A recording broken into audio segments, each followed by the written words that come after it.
ओंकार शवाळूढे नीलनीरजलोचने त्रैलोक्यैकमुखे देवी कालिकायै नमस्तुते प्रत्यलीढपदे घोरे मुण्डमाला प्रलम्बिते खड्गलम्बोदरी भीमे कालिकायै नमस्तुते नवयौवन सम्पन्ने गजकुम्भपवस्तनि मागेश्वरी शिवे शान्ते कालिकायै नमस्तुते लोलजिह्वे हरालोके नेत्रत्रय विभूषिते घोरभास्वत्करे देवी कालिकायै नमस्तुते व्याघ्रचर्माम्बरे धरे खड्गकर्त्रिकरे धरे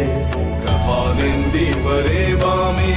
कालिकायै नमस्तुते नीलोत्पले जटाभारे